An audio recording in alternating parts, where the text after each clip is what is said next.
Hello and welcome to another episode of Soul Nectar Show, that show where we talk about all things essence, where we gather around the campfire and share our stories of connection to that which is bigger than us, to our awareness of our expanded self and our potential and what we're really here for.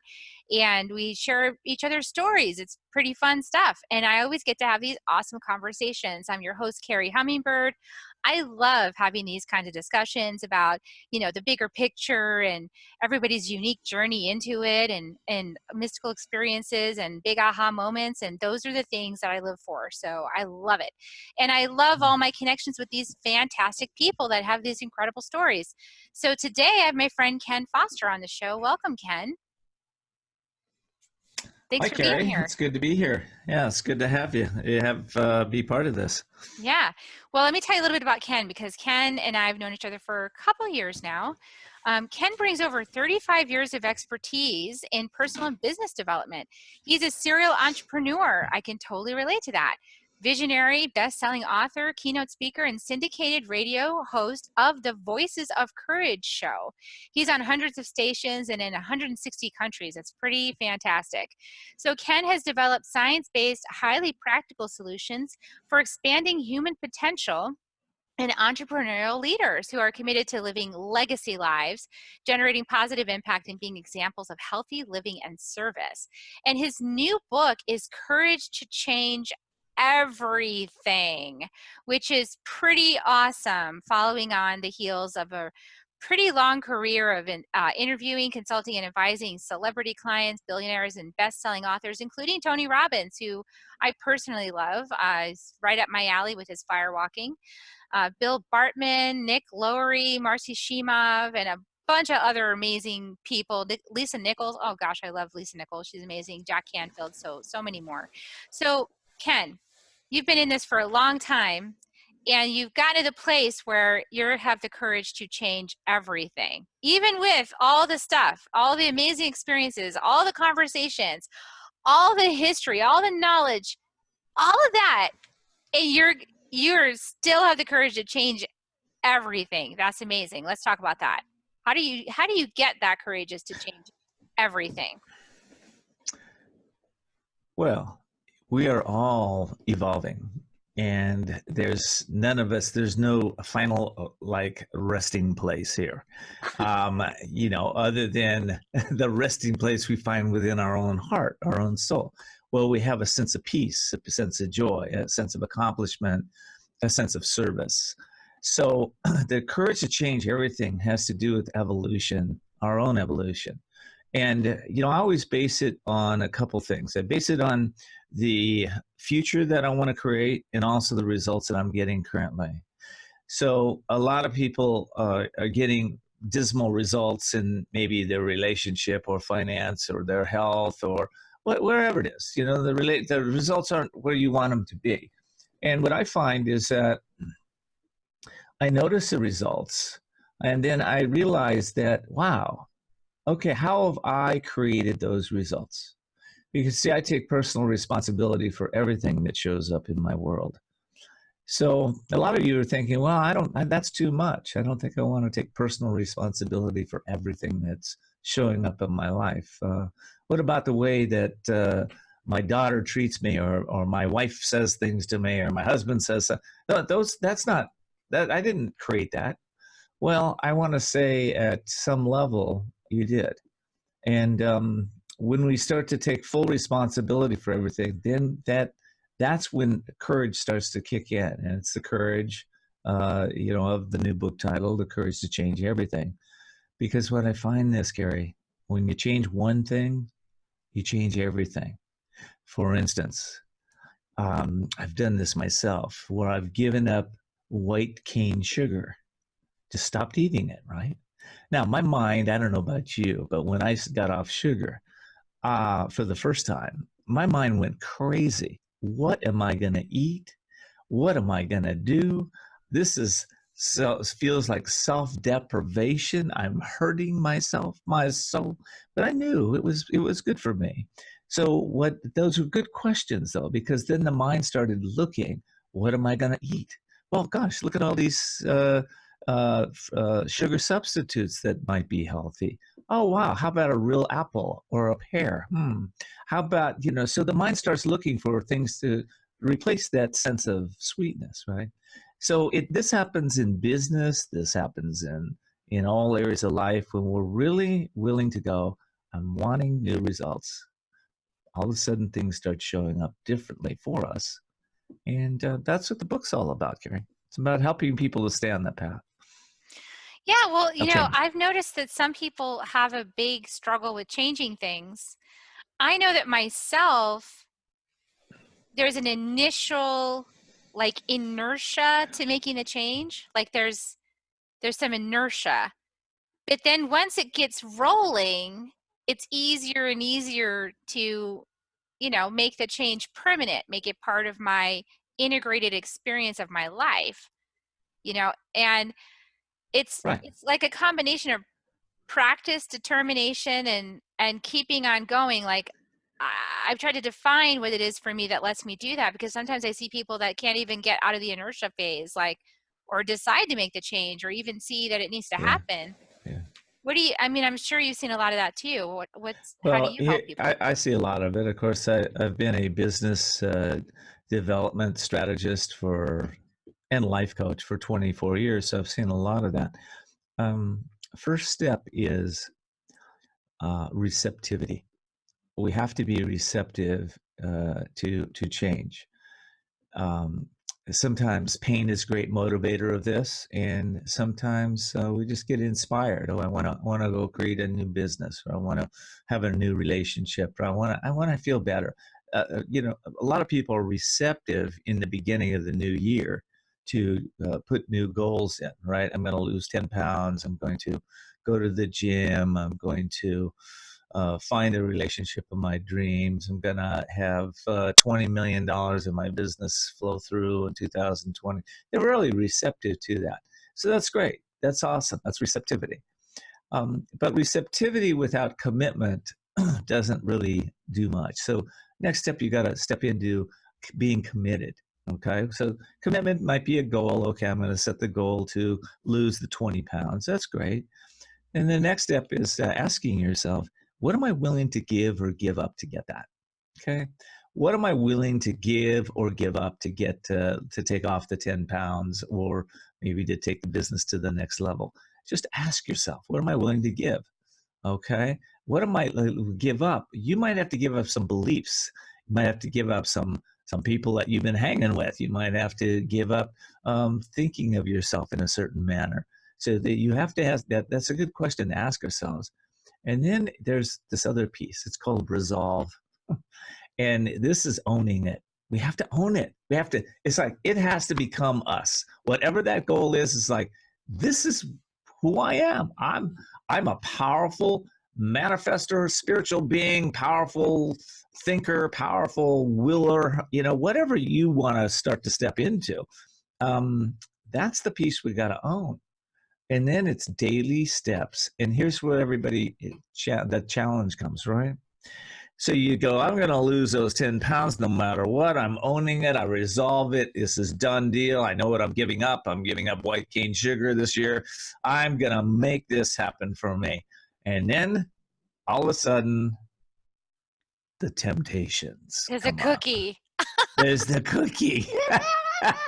There's the, oh, I made these for you for Christmas. Aren't you going to love to eat these? They're homemade, or whatever the temptation is, right? It's my birthday.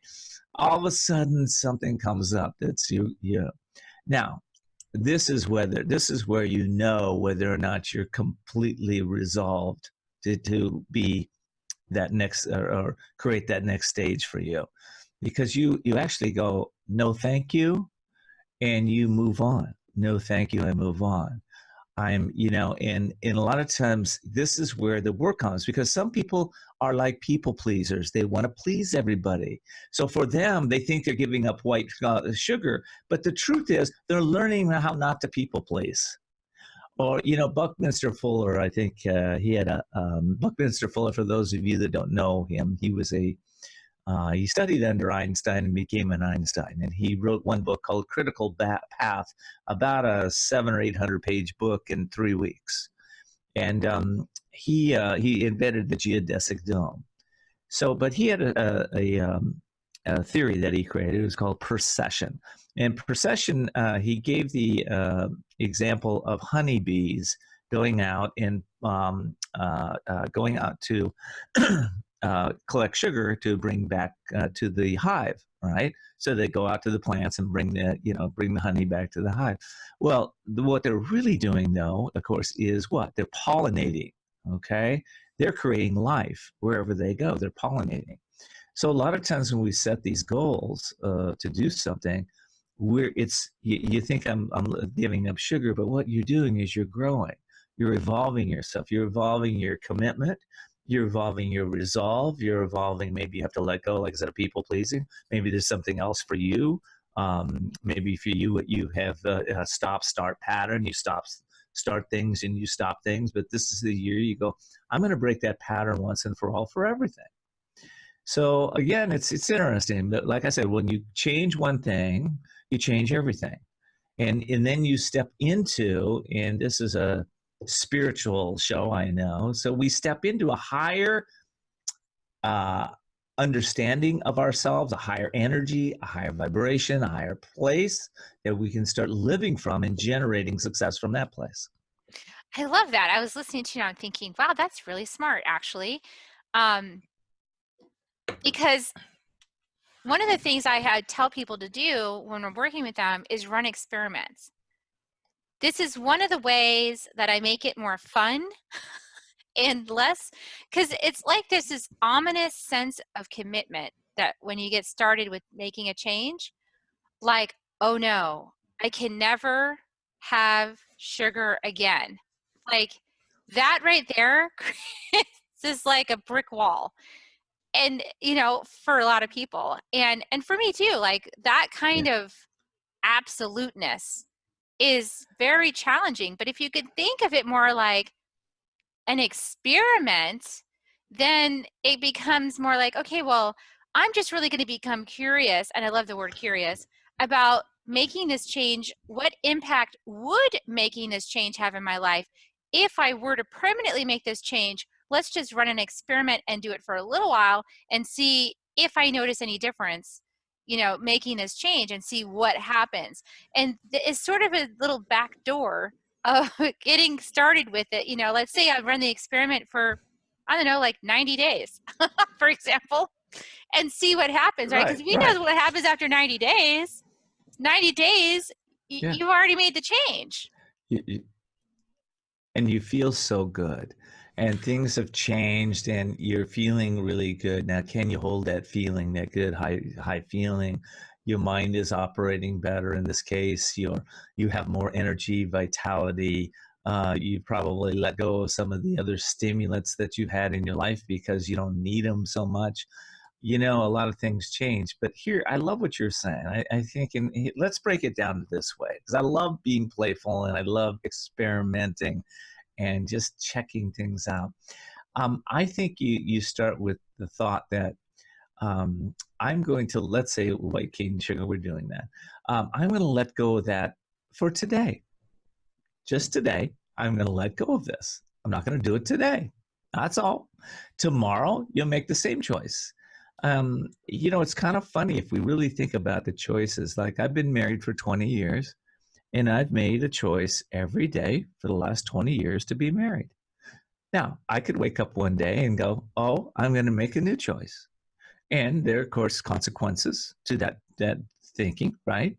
Which a lot of times I think the consequences are what stop people from making powerful choices. So they envision, like, for instance, giving up white cane sugar, that it's going to be difficult. I'm not going to be able to eat socially. I'm going to have to turn people down when they offer me sweets. We visualize this terrible future. Well, what if we were to switch that around and start to visualize how much more energy we're going to have, how much we're going to feel better. We're going to lose that 10 pounds or 20 pounds. We're going to probably extend our life. We're probably going to learn so many lessons about ourselves along the way that we're going to feel more powerful, more connected to ourselves. we got to start to visualize where we're going. 1 foot in the present of, no, just today, I'm not going to do this. 1 foot in the future of, this is where I'm going to be. This is my trajectory. Yeah, and I think there's a piece of it also around belonging. Like I think underneath a lot of resistance to change is the fear of not Hmm. belonging to something familiar on the other side of the change. It's like, oh, if I I make like that. this change, I'm not going to belong anymore. And then will I belong somewhere? Well, that's a good point. So instead of, instead of belonging to the overeaters club, maybe you just belong to the slim down, run, jog, walk, hike club. So I think that, again, it's the vision of where we want to go. And there it is. When I first started this path, I don't tell most people this, but I'll tell you, when I first started, I would have a pencil or a pen, and I would lose it, and I would get upset. Can you imagine getting upset losing a little pencil? Right? Maybe you can relate. I totally can, because I Well, used to get in listen. trouble for losing my mittens all the time when I was a kid. Okay, good. So you can relate. Well, we don't, if we're afraid of losing something, in this case, not belonging, it's probably, we have to look at those fears and start to say, is this real for me? Is this really true? And if I did lose XYZ, um, how would I feel about that at this point in my life? Because I think sometimes we live in the past a little much, and we start to think that we are still that same person or experience that we've had in the past, and we say, well, wait a second, I've grown, I'm mature. I'm even different than I was an hour ago. In especially if you're listening to this show right now, your consciousness is changing as you listen to these thoughts. You're reconnecting with the part inside of you that knows the truth, that this is something that you can do for yourself. You can step into a greater part of yourself. We all have a sense of it, but again, sometimes the fears stop it. So what's the bridge between fear and, let's say, power, or fear and faith, or fear and hope, or fear and, what's the bridge? I'll tell you what the bridge is. The bridge is courage. Courage is the bridge. So, I ask people to ask one question. If I were courageous, what would I do now? It's a good question to ask if you're setting up some new goals. Today, if I was courageous, what are the 3 things I'll do today? And as you know, I wrote that new book, Carrie, The Courage to Change Everything. It's daily strategies and essential wisdom to awaken our inner genius and do the impossible, right? But we have to awaken our inner genius and keep it awake. A lot of people are like a light bulb going on and off. They're on for a moment, they're off. And I was too, believe me. I would say I'm on probably, oh, maybe 80% of the time now. I'd give myself a good grade. But there's still that 20% I'm off, right? And I slip back down, and I forget how powerful I am, how filled with love and joy I am, how many skill sets and abilities and everything I have to generate the life of my greatest dreams. And so the key here is to notice what's going on, and then start to reconnect with yourself. And as you can do that on a consistent basis, your life gets better and better. So, anyway, that's what the book is about. It's daily strategies and essential wisdom. So, every day we're dripping on the mind essential wisdom from the East and cutting edge wealth strategies from the West. And you can get it either the Kindle version on Amazon, or you can get the hard copy on my site, couragetochange.us, couragetochange.us. And right now I'm offering some extra bonuses and gifts when you purchase the book on my site. Probably keep that up for a while. So hope you check it out, couragetochange.us. That's really beautiful. I think courage is a very essential ingredient to making change. It's like when I walked from my 20-year relationship, I had a lot of courage because I hadn't been working full time for a while because I was a mom, a new, my kids were in elementary school. I hadn't been earning, Mhm. a full-time salary. I didn't know for sure that I could support myself, in this new venture. I didn't know that anybody would ever love me again. I didn't know that I would ever find anybody to love me again, right? So I had that fear of like, this might be the only person that ever really cared, and, what happens now if I go out and nobody ever likes me again? There was a lot of fear about making that change.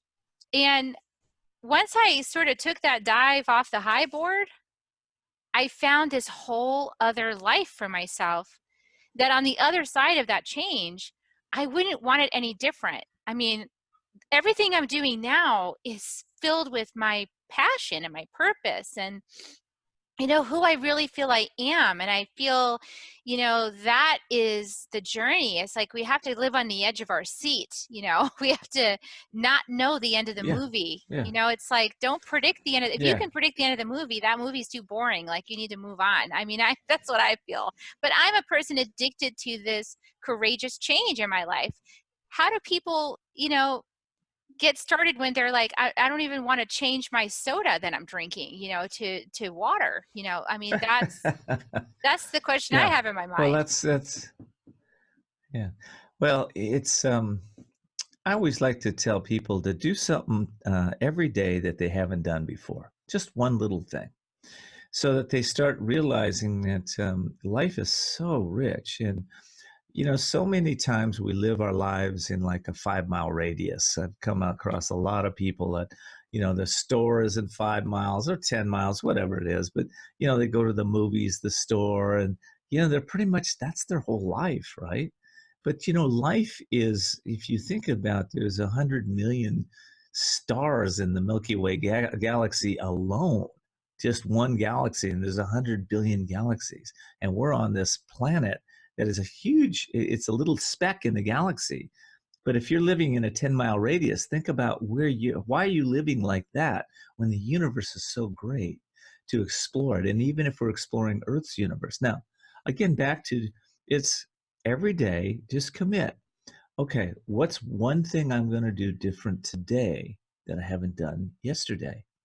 If you do that and just practice that just try it for 10 days, see how things start to open up. And the other way you can do that is let go of one thing, like the Coke. Just let go of one thing that isn't working for you. It doesn't really matter what it is. It's just that it's about you realizing that you have to reclaim your power inside of you. There's a part of us that, what I would say, we're these perfect souls that are covered ourselves over with this rust. And what is the rust? It's the harms, the hurts, the shame, the blame, the disinformation, the the socialization. We all think we're these things that, or these beings that have this body, and we have certain thoughts, and we walk around. The truth is much further than this conversation can even go. We are a magnificent, powerful spiritual beings that when we make a choice, we can manifest whatever we choose. But we've forgotten that. Again, it goes all the way down. If you're the person sitting here listening is going, oh yeah, I guess I'm living a little small. I guess I'm thinking I have no power to even let go of my Coke. Listen to Carrie's show every week, every day. Just keep listening to it, because she'll help you with the guest to change that point of view.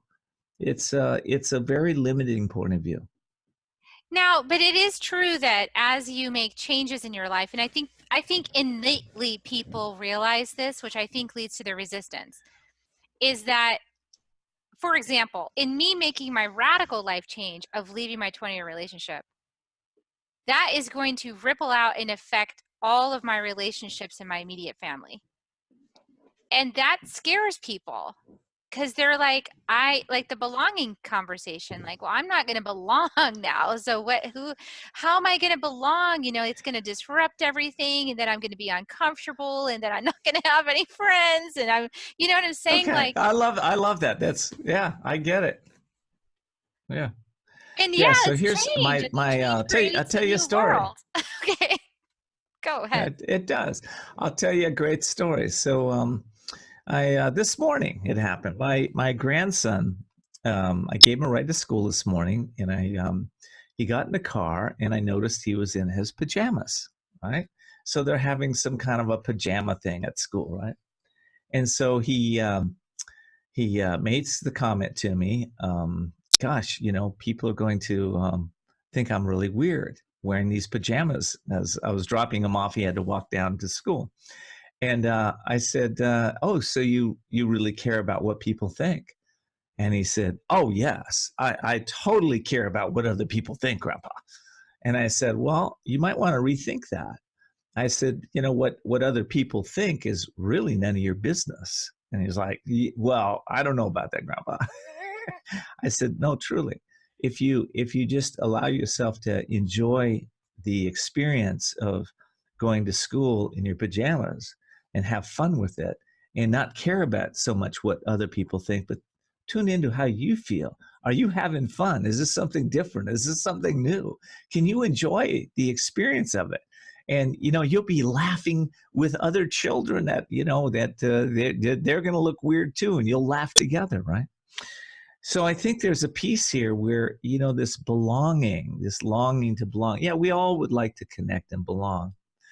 But I think what stops a lot of people from belonging is just what we just said. It's the fear that somebody's not going to like them, the fear that they're not going to talk to them anymore. In this case, when you let go of your family, your husband, the fear that people will disrespect, think there's something wrong with you because you made a great choice. And you know what? All that stuff can happen. So what?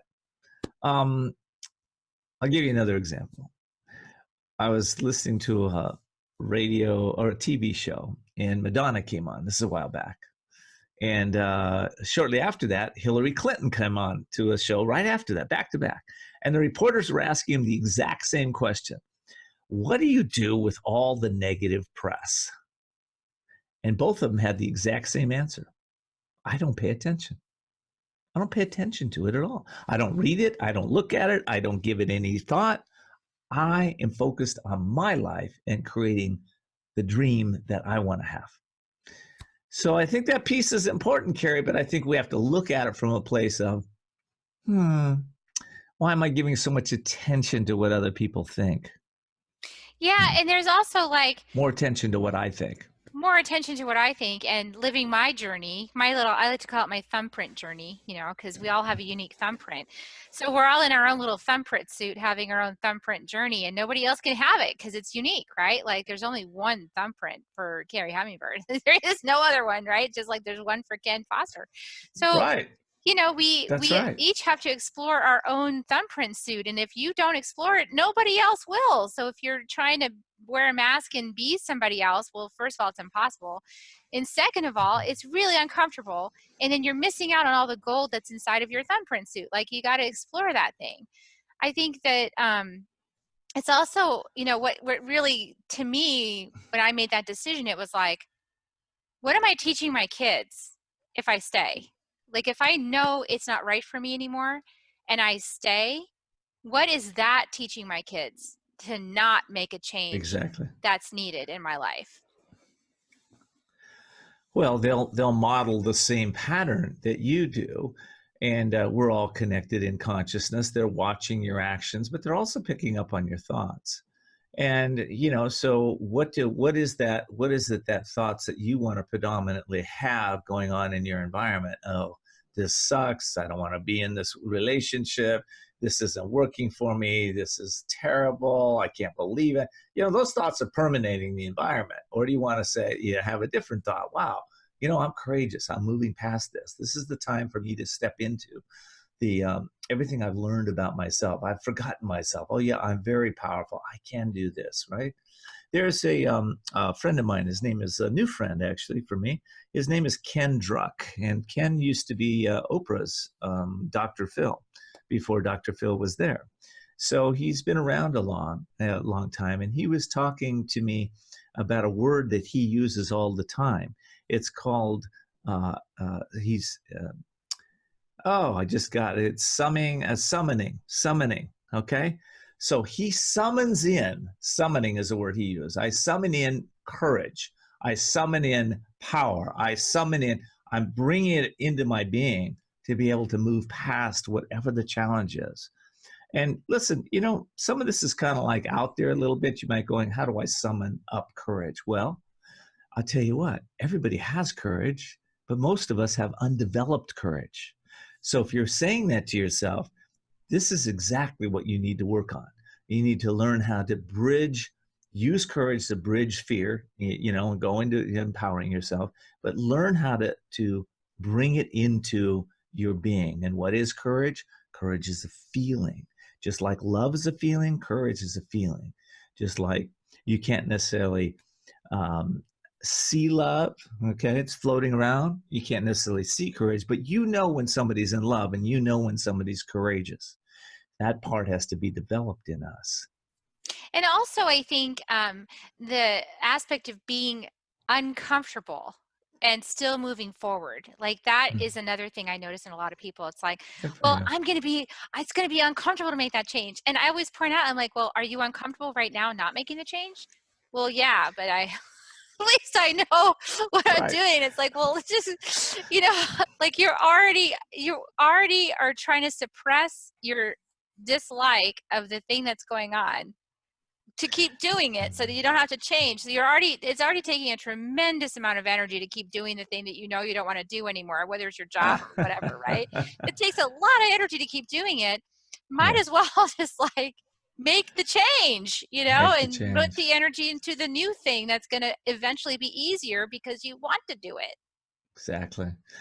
Well, it's 1992 for me, and I had been in therapy for about a year at the time. And I went to this psychologist who he was a big man. He had silver hair. He had steel blue eyes. And I remember him sitting in his chair and he coming in. And I said, Doc, I've been hearing this voice for the last couple of weeks. It's been so powerful. I had to write it down and bring it to you. And he said, well, what have you been hearing, Ken? I said, well, I hear this voice that says you have to make the change. Excuse me, you got to feel the pain to make the change. Mm-hmm. Got to feel the pain to make the change. You know what he said to me? He looked at me. He says, I can't help you anymore, Ken. Follow that voice. And I walked out of this office thinking, is he crazy or am I? I came to him because I'm hearing these weird things going on in my head, right? My life isn't exactly a bright star at the time. And, but that was the voice of courage. That was the voice of truth. And like you said, being uncomfortable, we do have, what I didn't want to feel were my emotions at the time. And, I didn't want to feel sad. I didn't want to feel unhappy. I didn't want to feel hurt or the pain it takes to leave relationship and move on. I didn't want to feel the pain it took for me to let go of a position I had, a job, and move on. I didn't want to feel that. I didn't want to go through that. But ultimately, I learned that if we don't feel those emotions, we don't process those emotions, and more importantly, get underneath why those emotions are there, okay, what beliefs or what's running our life, then we stay stuck. So we have to, like you said, you got to get uncomfortable. You got to feel what you got to feel and move through it. If we're going to change and grow, nothing stops us but ourselves. Totally Nothing. true. You got to feel it to heal it. I love that. That's why I'm not a fan of those pills, because the not feeling pills keep you from feeling it, and you got to feel it to heal it. So anyway, I understand that That's sometimes good. they're useful. I was on them for a little while and they did help me get through a rough patch, but then it's like not a permanent solution. Like you've got to feel it to heal it. The feelings are stacking up underneath that facade, is the thing I learned. Yeah. Well, that's, and let me just plus that because I think you're dead on with that. There's nothing wrong with pharmaceuticals. but they're what we have to look at our motivation and why we use them. And they're there to relieve suffering of humankind if used properly, and they will do that. But if you're on them for any length of time, you've just gone to the other side. Remember, we live in duality, right? There's good in everything, there's negativity in everything. So if we look at, well, what's the goodness of this? We can use that, okay. But if we, like in the pill thing, all of a sudden you start to overabuse them, now you're in the dark state, and now you're not Yeah, feeling and anything. medicine can become toxic, like Okay, yeah, anything's medicine can become toxic when you don't have the right quantity. So, and when you're using it for the wrong intent, like if you're using it to like kind of bypass your emotional experience so that you don't have to be bothered with it, then that's right. not actually serving you. It's not. And the other part, I think, along with that is turning your power over to other people. I had a doctor on my show, Voices of Courage. By the way, for those listeners that don't know about my show, I'd like to just give a shout out. Voicesofcourage.us. You can connect with us there, and you'll listen to some of the most powerful interviews on the planet of people that are really living courageous lives and are passing on how to do that. Well, one of the courageous people I had was a Dr. Shah, and Dr. Shah is an MD, and he was on the show talking about how people go to their doctor and they are pushing the doctor to get them more and more tests. Okay. Now, usually you think of the opposite, that the doctor putting more and more tests. Well, that happens too. But in this case, he was saying, and I said, why do people do that? And he said, well, there's a lot of reasons. I said, well, I think one of the reasons is they're worried. And he says, you're absolutely right. They're worried that, for instance, they might get heart disease in the future. So they push the doctor to get all these tests. And he said, I want to tell you something. Quite frankly, the technology cannot tell you if you're going to have heart disease in the future. Now, common sense might tell you you're eating wrong, you're putting the wrong food, but technology alone won't tell you. So if you're going to the doctor to find out more and more about what's wrong with you, what you're worried about, you're pretty much, according to him, going down the wrong path. Interesting. Yeah, and that also coincides with what we know from coaching and spirituality is that wherever you put your attention, it grows. Gross. So It if you want to grows. put your attention on a negative path, you'll get more of that, and you can experience that for a while, however long you decide to experience that. And then when you decide that that's enough, then you can start putting your attention to something more productive and make a change. So it it really up is to kind of you. interesting, isn't it? Yeah, It is. yeah. Think about one person that all of a sudden you judged them as they're just an evil person or a negative person or whatever you judged them as, right? And now you start collecting evidence. Look at this. Look Evidence. at this. Look at this evidence. In fact, you get to a point where everybody can see that they're a mean, ugly person, right? Not just you. You've brought that out now, and every single person you've talked to, you've learned that you are right and they're wrong. And you know how fast that can go away? There can be one person that looks at you and just says, I find this person one of the most loving, brilliant people on the planet. And I'll tell you why. They pushed my buttons so that I could look at my buttons inside of me and realize what I needed to change so I could be in their presence powerfully, lovingly, kindly. So it's all a matter of point of view. And then you start looking at that person differently. Oh, they're going to push my button, but I got to look at my own stuff. Cool. Great person to be around now. Yeah, I love that you just said that. That's definitely a theme that's been going around. Many teachers I've seen talking about this in various ways, but it, whatever Don Miguel Ruiz in his great book, I think it's the Four Agreements, where he says it that, if I say something that upsets you, really what that means is that my words have touched a wound that already existed inside of you. And so say thank you, basically in the summary, because now you know it's there. And now that you know it's there, you can do something. You can take an action for yourself to heal that part of you that felt wounded by these words. And now you know a little bit more wholeness than you knew before that happened.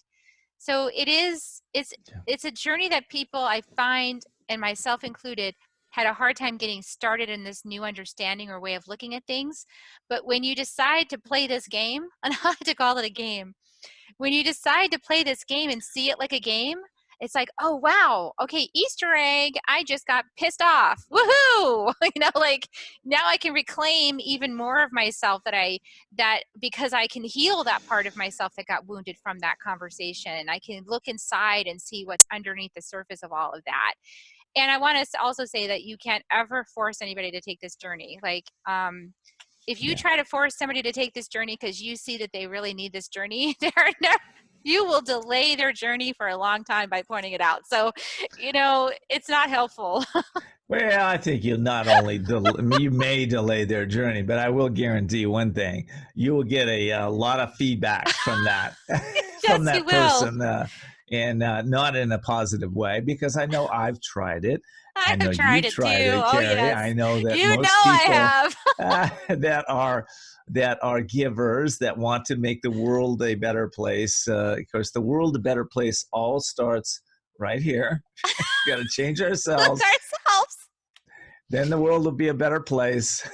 I love, yeah, I love the Roger Bannister story, and we've, a lot of people heard this story over the years. He broke the 4-minute mile, right? So we know about that part. But here's the cool thing: is that he, during that time, of course, cell phones weren't around, and communication was took a lot longer to go around the world. Well, of course, when he broke that 4-minute mile, right, which is a physical thing that he did. Also, what happened though is several other people during that same month broke the 4-minute mile. Had never been done up to this point. So he set the bar for consciousness. He changed the consciousness on the planet. Mm-hmm. He changed that. He stepped into that, and that consciousness changed. Now, right now, you as a listener on this show can make a decision in your life right now that you're going to change something in your life that you haven't been able to break through yet. Whatever that is for you, you're going to make that change. And I can assure you, when you do that, you will change that consciousness for maybe 2 people, 10 people, thousands of people, maybe millions or billions of people. They will shift because you've shifted. So the work is important. Yeah, the work is important. And, that goes along with a lot of things that I say about how when we heal ourselves, we heal our families too, just by osmosis. Like by Yeah, osmosis. We don't have to ever even talk about it. We're healing them by being different, by showing up with a different energy, a different vibration, different behavior, different, like when you speak something from love, it lands differently than when you speak it, even loving words from frustration. They're right. not the same. So like your state of being influences everything. And when you have more love for yourself, you can hold space for other people and have more love for them. And it is a bumpy journey. I will say, please forgive yourself if you do the thing that I did and try to, tell your family members all the things that they could be doing to be better. I Gosh, forgive you, you because I did yeah, it well, too, and it didn't work. it does not It work. does not I do work. not do that at this point in my life. I don't share that anymore.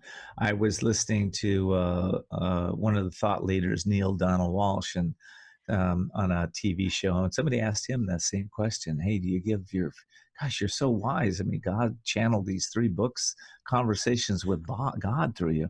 Do you really help your family with that too? And Neil was like, no, No, my family no, really doesn't no, appreciate it. no, he didn't say that. He just said no. I don't Mm-mm. go there with my family. Yeah, it's And really not because it's too tender. It's too tender, yeah, and it's too, everybody has their journeys, and I found like when I launched the Skills Not Pills movement, it created yeah, some significant obstinacy in a couple of people in my family who were, like, so they right. were really, really upset about that movement and felt it was targeted at them, which it was not targeted at them, but people can take these things personally. I was talking about my journey. But Yeah, anyway, well, especially if they have history with you where you tried to fix them. I could see why that could show up that way. This feels very personal that you created this program. I think you And, created it to talk about me. yeah. So and I've made those same mistakes too.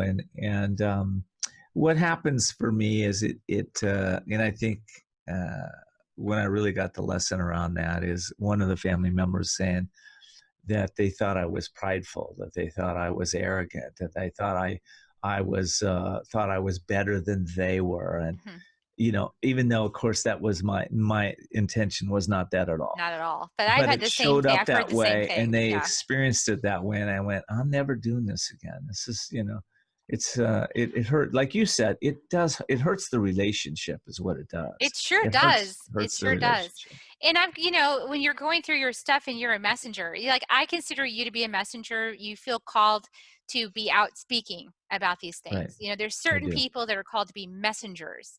And when you carry a message on behalf of the collective, that puts you in a very unique position with your family because it's tender. It's like you're talking about, for me, I realized I'm talking about things that are personal, but it's not personal. Like Right. I realized that these are things happening across the entire collective in many different microcosm ways, but there's a macrocosm that's all the same.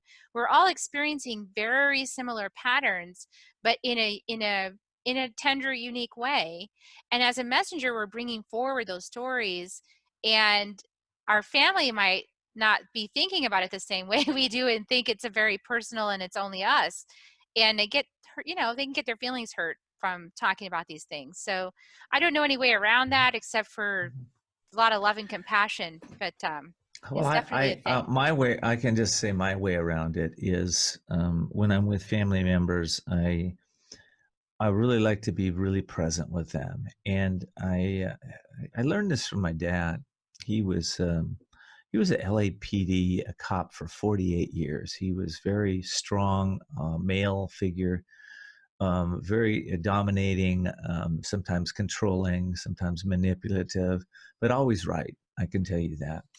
And so, in his last years, and for most of my life up to his last years, I had always debated with him. He taught me how to be right too. So we would have these discussions and they would sometimes end in argument. And in his last years, I thought, I don't want to bring this energy in anymore. I remember driving to his home and knowing that he would be there in all his righteousness, and I wanted to have a different relationship. So I prayed about it, and what came was just be still, be silent, and make him right. Stop being right, make him right. That was amazing advice. From there on out, I allowed him, no matter what he said, the sky is green. Yep, the sky is green. Organic food, I can't stand it because it doesn't last long enough. There's no preservatives in it. Oh yeah, I understand that. That's true, right? Just it didn't really matter. But what happened is that our relationship deepened to a beautiful place. And those in my family that didn't get that piece, because I did. I went out and told them, hey, I figured out how to deal with this guy, right? And they had the same conflicts going on until he passed. So, but that was their path. Mine was a different path. So, but I think there are solutions. My point is there's solutions to all of these things, especially at this time. We come through these holiday seasons. We're going to see a lot of family, and whether it's Easter or Thanksgiving or Christmas or just the social get-togethers, these are opportunities for us to just really be present with our family members and love them in a way that we've never loved them before. Yeah, well, and that takes courage. Everything you just said takes courage. It takes courage to speak up and share your truth. It takes courage to be silent and do it differently. It takes It courage to does. not engage in the old pattern. It takes courage to try a new approach, like you were like, wow, I'm going to agree with him. Okay, that takes courage too. So there's a lot of things to be courageous about, and I'm really excited to see what's in your new book. And all the wisdom that you're sharing in that book, and about how to be courageous, because I think it's time for all of us to be courageous right now and to really make the changes that will shift our lives and our families and our communities and our planet. So really timely work. I love that you're out there with this message. And I know that you said the name, the way that people can get started with this book is, tell us again. Yeah, sure. They can go to the website couragetochange.us, couragetochange.us. And again, if they go to that site right now, there's some really pretty cool bonuses that I'm giving away. One of which is a program that I've developed. It's called Release, Renew, Evolve. And it's a program. This is a timely part, right now, towards the end of the year, the beginning of the next year. We want to not bring in any of our garbage to the future, right? We want to dump it. Well, how do you dump it? You make conscious choice. But how do you make conscious choice? Well, you ask the specific questions that bring it up from the subconscious, harms, hurts, challenges, problems, resentments, shame, blame, guilt. Anything you're not walking around with this on the surface, but if you pull it up and you make conscious choice to let it go, all of a sudden it's like taking a dark pair of sunglasses off. You see things differently. So anyway, that bonus is included there for people on your show there, Carrie, that go over there right now. Beautiful. Thank you so much for that. Well, I'll provide that in the show notes, and I encourage everybody out there to, to like and subscribe and to share out this episode so more people find it. Definitely finding Soul Nectar Show on iTunes or YouTube or wherever it is that you want to subscribe. And Voices of Courage, finding Ken's podcast as well, and tuning into that, and liking and subscribing and sharing that out when you find it, and spread these messages and let people at least be exposed to a new idea, and let them come to it on their own upon the That revealing is and it. the I guess that was our exposing. theme. That was our theme of the show. Come to it on your own. I don't have to fix you, change you, make you better, or Well, tell you what to do. giving It'll you all an happen on your opportunity own. to make the choice to change. That's it. That's it. Beautiful. Well, it was really a pleasure to have you on the show. And so I like to depart with kisses, and I give the audience kisses. If you'd like to join me, you're welcome. But here they come, everybody. I'm so excited you were here. Thank you for tuning in. I hope you Wow. got a great benefit. And here come your kisses. Mwah. Love you. Love you too. See you next time on Soul Nectar Show. Bye, everybody.